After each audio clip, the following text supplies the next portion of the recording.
남편에게 매를 맞고 사는 그 딸의 불행 때문에 안타까워하던 아버지가 있었어요.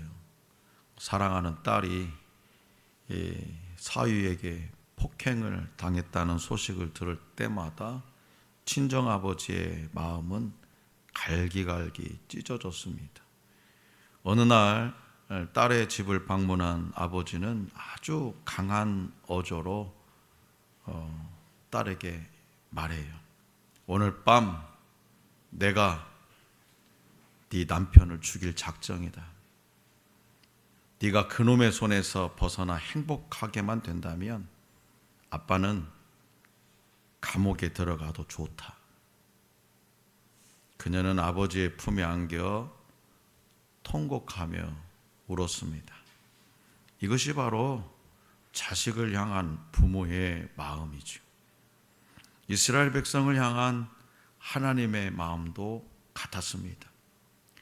하나님은 그들이 죄 때문에 불행하게 사는 모습을 보실 때마다 이 마음이 찢어지셨어요. 당신이 택하신 자녀들이 우상 숭배와 불순종 그리고 교만 때문에 형편없이 무너져가는 모습을 보실 때마다 눈물이 앞을 가렸습니다. 게다가 그들이 징계받고 고통을 겪을 것을 생각하시니 더욱 마음이 아프셨습니다. 그래서 하나님은 그들을 위한 징계만 계획하지 않으시고 구원도 계획하셨더라는 거예요. 하나님은 당신의 자녀들이 행복하게 살기를 원하십니다.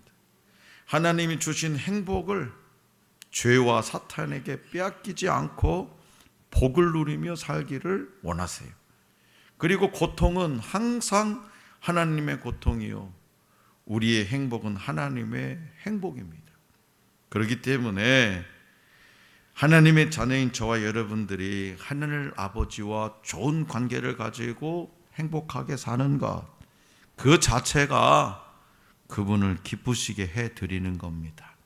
이것이 또 하나님께 영광을 돌리는 최선의 방법입니다. 오늘 우리에게 주신 본문 말씀에 등장하는 스바냐는 주전 7세기 후반 남유다의 요시야 왕 때 활동한 예언자입니다. 당시 남유다는 선대 왕들의 우상숭배와 그에 따른 종교적 혼합주의로 매우 어려움을 겪고 있었어요. 그뿐만 아니라 정치, 사회적 문제들로 혼란한 시기를 보내고 있었어요. 예언자 스바냐는 하나님을 떠나 온갖 불의를 저지르며 죄악의 길로 치닫는 유다 백성에게 여호와의 날이 임할 것을 선포했습니다. 또한 유다를 둘러싸고 있는 블레셋, 모압, 암몬, 구스와 아수르 등 주변 나라들에도 하나님의 심판이 있을 것이라고 예고했어요. 그들은 공의의 하나님께서 통치하시는 질서를 따르지 않았습니다. 그래서 그들이 진정으로 회개하고 돌이키지 않으면 심판에 이를 수밖에 없음을 분명하게 가르쳐 주셨습니다.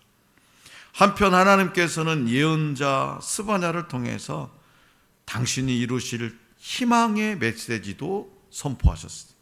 그런 의미에서 여호와의 날이라고 하는 것은 두렵고 떨리는 심판의 날인 동시에 하나님의 구원과 회복을 기대하는 소망의 날이었습니다. 그 희망의 시작은 심판의 날로부터 시련과 절망을 극복하고 살아남아 여호와를 섬길 남은 자들입니다. 남은 자들이라고 하는 것은 나무를 베어내고 남은 아랫동아리를 비유한 말입니다. 그들은 악을 행치 아니하며 거짓을 말하지 아니하며 입에 거짓된 혀가 없는 자들이요 깨끗하게 변화를 받아서 여호와의 이름을 부르며 한 마음으로 그를 섬길 사람들입니다.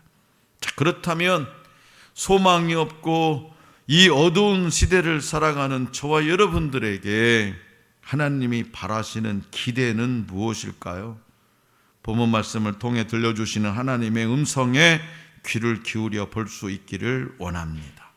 자, 먼저 하나님은 이 소망 없고 어두운 시대에 하나님의 은혜를 즐거워하라고 말씀하세요.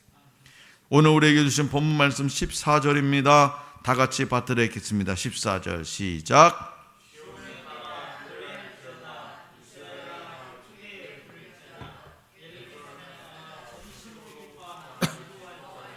아멘. 하나님은 심판의 불로 예루살렘 가운데 있는 악한 요소를 제거하시고 이스라엘의 화평한 삶을 허락하십니다. 그리고 스바냐를 통해서 하나님의 백성을 시온의 딸이라, 이스라엘이라, 예루살렘 딸이라는 별칭으로 다양하게 부릅니다. 그렇다면 이렇게 새롭게 하신 이 은혜에 대한 반응은 어떤 것이어야 되냐? 은혜를 받았으니 그에 대한 반응은 어떠해야 되냐? 먼저 스바냐 선지자는 그들을 향해서 하나님을 전심으로 노래하고 하나님을 기뻐하고 하나님을 즐거워하라고 외칩니다. 다시 말해서 본문 말씀 15절에 기록된 대로 그들의 형벌을 제거해 주신 하나님, 원수를 쫓아내 주신 하나님, 다시 화를 당할까 염려하지 않게 해주신 하나님께 마땅히 감사하고 찬송해야 한다는 거예요. 자, 성도 여러분, 하나님은요 지금 저와 여러분들에게 질문하십니다. 지금 네 형편이 어렵냐? 그럼에도 불구하고 기뻐하고 즐거워하라고 말씀하세요. 지금 네가 너무나 힘들어 지쳐 있느냐? 그럼에도 불구하고 지금 하나님께 예배드릴 수 있는 소중한 시간을 주신 주님을 생각하면서 기뻐하고 즐거워하라고 말씀하십니다. 네가 열심히 기도하고 있으나 응답은 없고 상황은 더 꼬여만 가고 있느냐? 그래도 기뻐하고 즐거워하라고 말씀하십니다. 너의 진로 때문에 고민하고 있느냐? 네가 아이들 때문에 마음 한구석이 걸리는 것이 있느냐? 터무니없이 오른 물가 때문에 사업이 막혀서 힘들다고? 그럼에도 불구하고 네가 할 일은 기뻐하고 즐거워하라는 거예요. 이것이 오늘 저와 여러분들에게 들려주시고자 하는 하나님의 음성입니다. 어떤 환경과 형편에도 기뻐하고 즐거워하는 자들이 하나님께서 꿈꾸시는, 하나님께서 기대하시는 이 마지막 때 몇몇 남은 자들이 될 것입니다. 하나님은 그 남은 자들을 통해서 꿈을 꾸고 계십니다. 우리가 하나님의 꿈입니다. 우리가 남은 자들입니다. 그렇기 때문에 의무감에서가 아니라 열린 마음으로 하나님의 은혜를 기뻐하고 즐거워하며 영원토록 찬송할 수 있기를 원합니다. 둘째로 예루살렘을 향한 하나님의 기쁨을 바라보라고 말씀하세요. 자, 본문 말씀 16절과 17절입니다. 자, 다 같이 받들어 읽겠습니다. 시작. 그날에 사람이 이르기를 두려워하지 말라. 시온아, 내 손을 늘어뜨리지 말라. 너의 하나님 여호와가 너의 가운데 계시니 그는 구원을 베푸실 전능자이시라. 그가 너로 말미암아 기쁨을 이기지 못하시며 너를 잠잠히 사랑하시며 너로 말미암아 즐거이 부르며 기뻐하시리라 하리라. 아멘. 여기서 그날에는 마지막 날, 회복의 날을 의미합니다.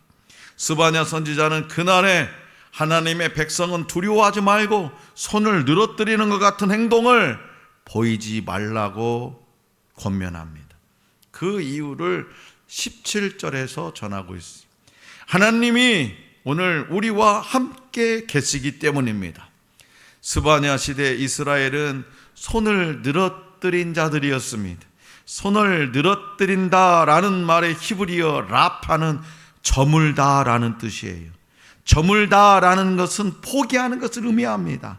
즉 절망이나 낙심의 상태를 의미합니다. 그렇기 때문에 네 손을 늘어뜨리지 말라라는 말씀은 절망하거나 낙심하지 말라는 하나님의 격려와 위로의 말씀입니다.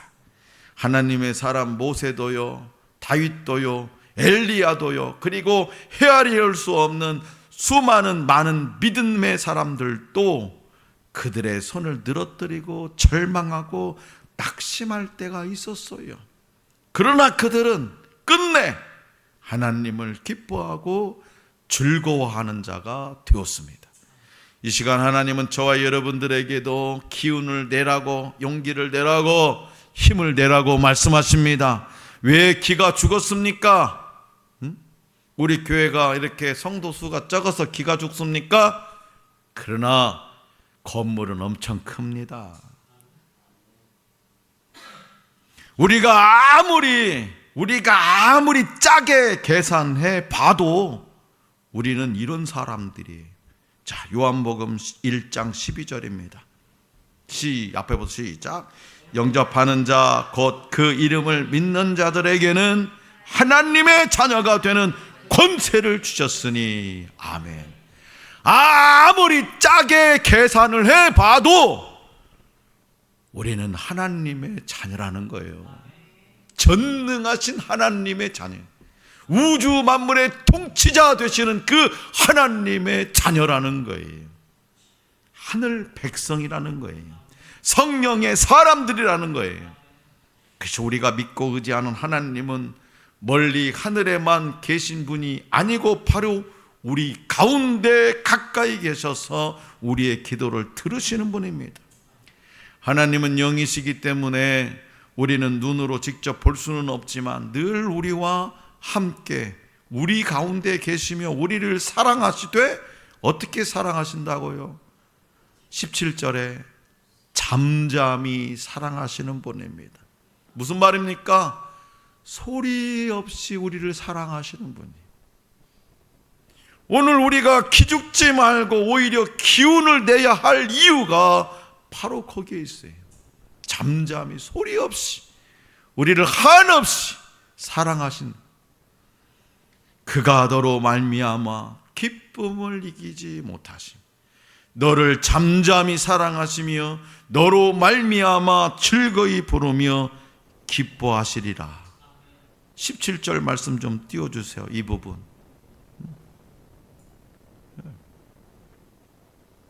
성도 여러분, 하나님께서 나를 볼 때 가슴 벅차하시고 따뜻한 연민과 애정을 느끼고 계시는 모습을 한번 상상해 보세요. 나를 보시며 막 어쩔 줄 몰라 하시는 그 모습을 상상해 보세요. 이 얼마나 감격스러운 말씀입니까? 이 얼마나 가슴 뛰는 말씀입니까? 그래서요, 우리는 오늘 이 시간에 여기에 너 대신에 여러분의 소중한 이름을 넣어도 확실한 진리의 말씀임을 여러분 믿습니까? 그래서 자기 이름을 넣어서 한번 해봅시다. 하나님이 누구누구로 인하여 기쁨을 이기지 못하시며, 여기부터 말미암아인데 하나님이요 누구누구를 시작. 하나님이 박현규로 인하여 기쁨을 이기지 못하시며 박현규를 잠잠히 사랑하시며 박현규로 인하여 즐거이 부르며 기뻐하시리라. 다시 한번요. 다시 한번. 자기 이름 대라니까 왜 목사님 이름 부르고 그래요? 다시 시작. 하나님이 박현규로 인하여 기쁨을 이기지 못하시며 박현규를 잠잠히 사랑하시며 박현규로 인하여 즐거이 부르며 기뻐하시리라. 아멘. 하나님이 나로 인하여 기쁨을 이기지 못하신다는 거예요. 기쁨을. 동원 집사님, 라헬이 보면 짜증납니까? 그냥 라헬이만 보면 그냥 미치고 환장하겠죠. 이뻐 죽겠죠. 미운 짓 해도 이쁘죠. 하나님이 그런 우리를 그렇게 바라보신다는 거예요. 어떻게 할 줄 몰라. 너무 이뻐서 막 쪽쪽 빤다고 하잖아요. 손자, 손녀들을. 하나님이요 잠잠히 나를 사랑하신대. 언제 어느 때든지 소리 없이 끝까지 사랑하신대. 그리고 하나님이 뭐로요? 나로 인해서 즐거이 부르며 기뻐하신대요. 하나님이 예루살렘과 같은 여러분들의 얼굴을 볼 때마다 기쁨에 겨워 춤을 추고 계신다고 성경은 오늘 우리에게 말씀하고 있습니다. 그것은요, 그것도 보통 기뻐하는 것이 아니라 기쁨을 이기지 못하실 정도로 즐거워하신다는 거예요. 막 배꼽 짜고 막 너무나 기뻐서 그냥 숨이 멎을 정도로. 그런데 우리는요, 이 말씀을 아주 의아하게 생각하죠. 왜냐?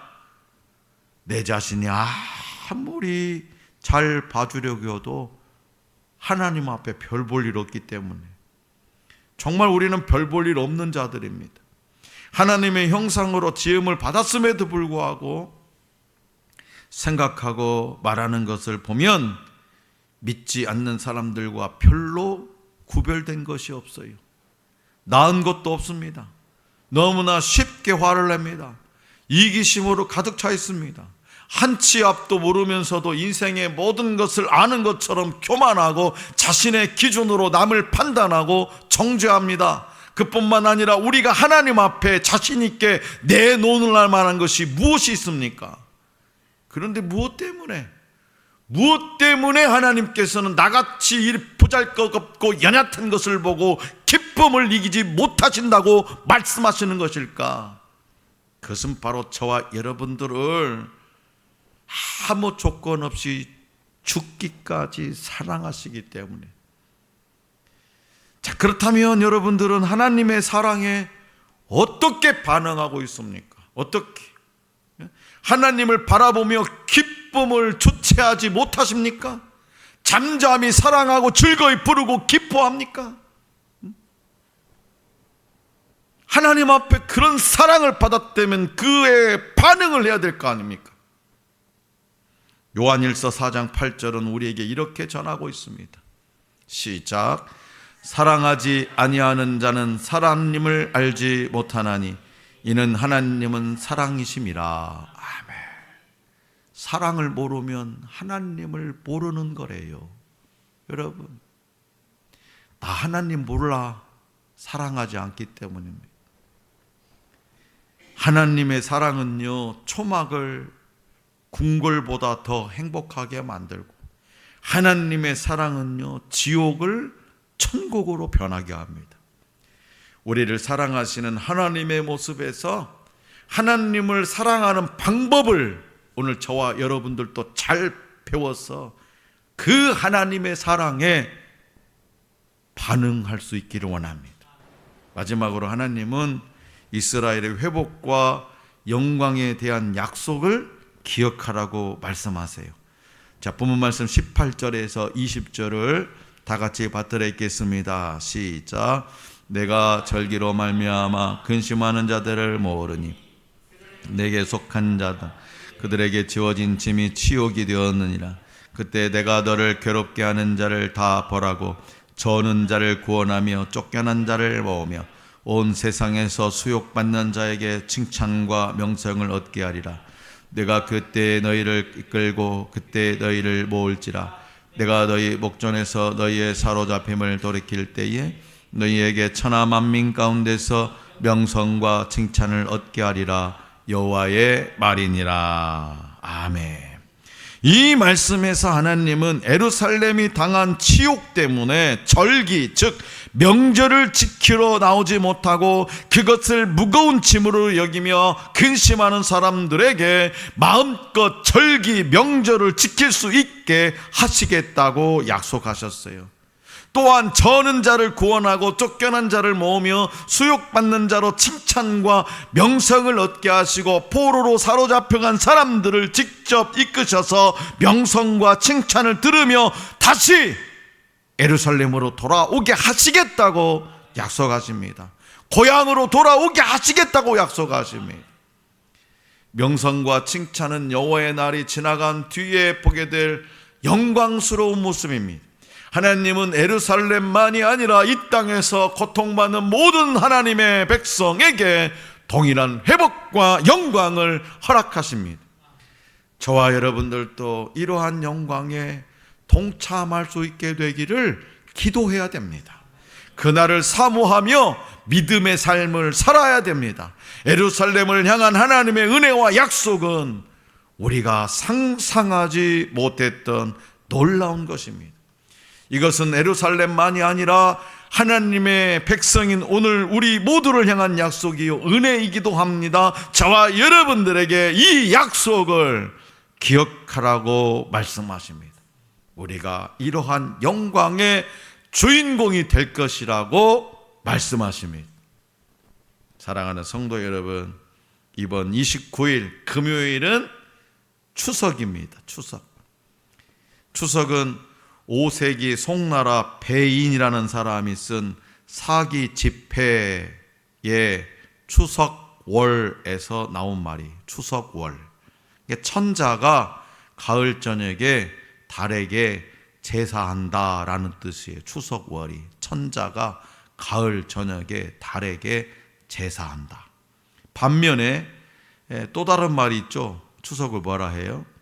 한가위.